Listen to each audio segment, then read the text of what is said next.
እንኳን ወደ ውቢቷና ሞቃታማዋ የሐይቆች ከተማ ቢሾፍቱ በደህና መጡ። በየቀኑ አዳዲስ ውበቶችን፣ የቱሪስት መዳረሻዎችንና የከተማዋን ትርምስ በአንድ ላይ የሚቃኙበት ቪዲዮ ነው።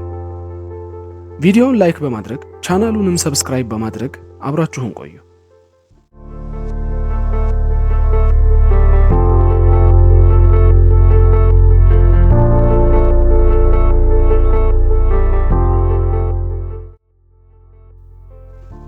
እንደ አውሮፓውያኑ አቆጣጠር በ1902 እንደተመሰረተች የሚነገርላት ቢሾፍቱ አዲስ አበባን ከጅቡቲ በሚያገናኘው የባቡር መስመር ጣቢያ ዙሪያ ነበር የተመሰረተችው።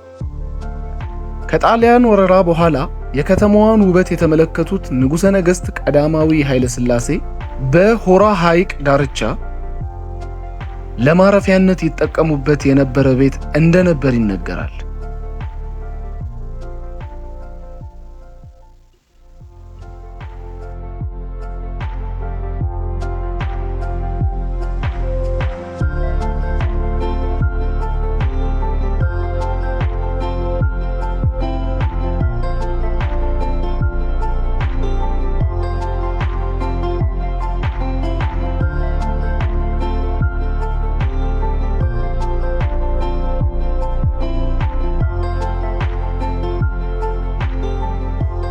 የቢሾፍቱ ሐይቆች አፈጣጠር እጅግ ሳቢና በሳይንሳዊ ምልከታ የተደገፈ ረጅም ታሪክ ያለው ነው።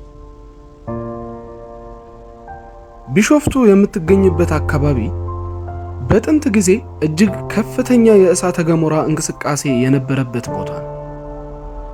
እነዚህ ሐይቆች የተፈጠሩት ማግማ ወይም የቀለጠ ድንጋይ ከመሬት በታች ሲንቀሳቀስ ከመሬት ላይ ካለው የከርሰ ምድር ውሃ ጋር በመገናኘቱ ነው። የተገኘው ከፍተኛ ሙቀት ያለው ማግማ ከከርሰ ምድር ውሃ ጋር ሲገናኝ ውሃው በአንዴ ወደ ትልቅ የኃይል ፍንዳታ ይቀየራል። ይህ ከፍተኛ ኃይል ያለው ፍንዳታ የምድርን ንብርብር ወደ ላይ በመግፋት ትልቅ ጉድጓድ ይፈጥራል። ፍንዳታው ከተፈጠረ በኋላ የተፈጠረው ትልቅ ጉድጓድ ቀስ በቀስ በዝናብ ውሃ፣ በጎርፍና በከርሰ ምድር ምንጮች ይሞላል።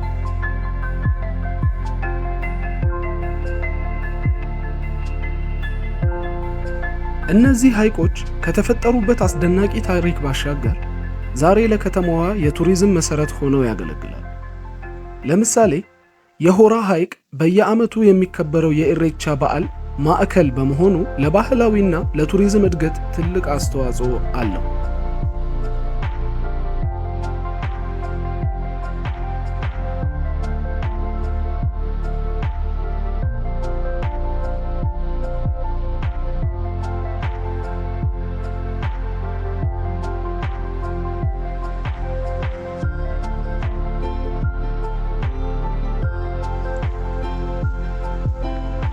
የቢሾፍቱ ከተማ በ8 ውብ የእሳተ ገሞራ ፍንዳታ በተፈጠሩ ሐይቆች ማለትም 7 ተፈጥሯዊና 1 ሰው ሰራሽ ሐይቆች ትታወቃለች። የከተማ ሐይቆች ዝርዝርና መጠሪያ ስሞች የመጀመሪያው ሆራ ሐይቅ ወይም ሆራ አርሰዴ ሲሆን የኢሬቻ በዓል የሚከበርበትና ለቱሪስት እንቅስቃሴዎችና ስፖርታዊ እንቅስቃሴዎች የሚታወቅ ልዩ የቢሾፍቱ ሐይቅ ነው።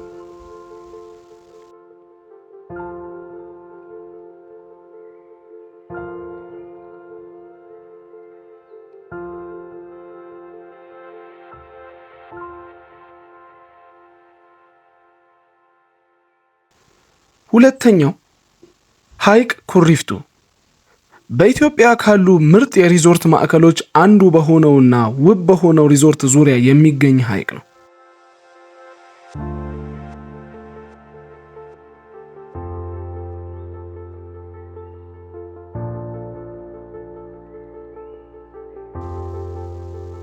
ሶስተኛ ሐይቅ ባቦጋያ ጥልቅና በቱሪስቶች ዘንድ ተወዳጅ የሆኑ ዘመናዊ ሆቴሎችና ሪዞርቶች የሚገኙበት ሐይቅ ነው።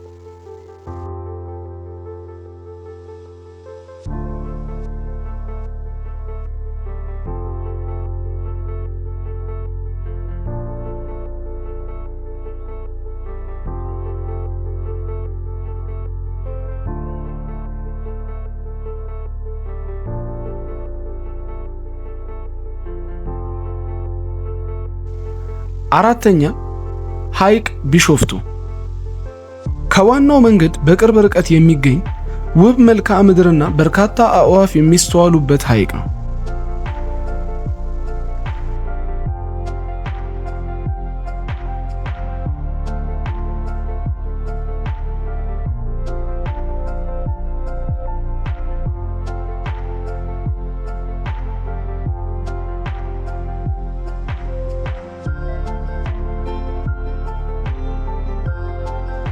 አምስተኛ ሐይቅ መገሪሳ ወይም አረንጓዴው ሐይቅ በመባል የሚታወቅ ሲሆን ከከተማው በስተ ደቡብ ምዕራብ ይገኛል።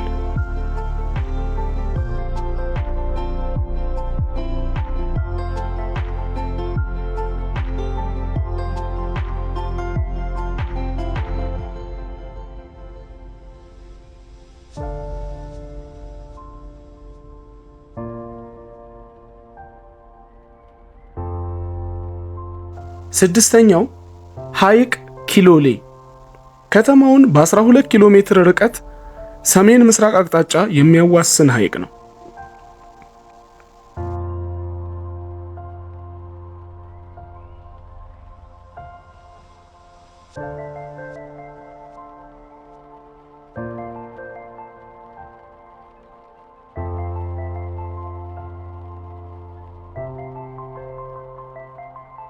ሰባተኛው ሐይቅ ጨለለቃ በክረምት ወራት ውሃ የሚሞላውና በበጋ አልፎ አልፎ የሚደርቀው ወቅታዊ ሐይቅ ነው።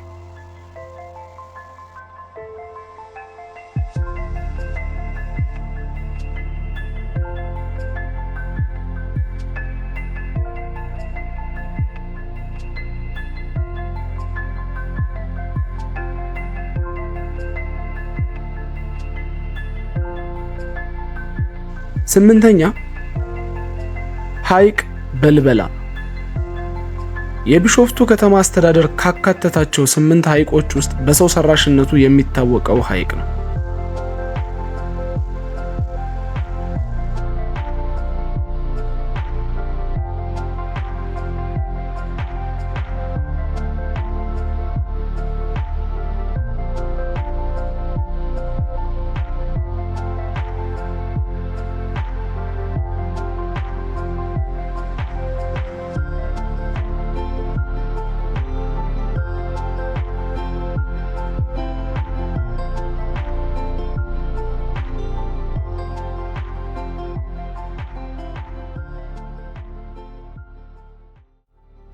ክቡራን የዩቲዩብ ተከታታዮች ቪዲዮውን ላይክ በማድረግ ቻናሉንም ሰብስክራይብ በማድረግ ቤተሰብ ይሁኑ። ስላደመጣችሁን እናመሰግናለን። መልካም ቆይታ።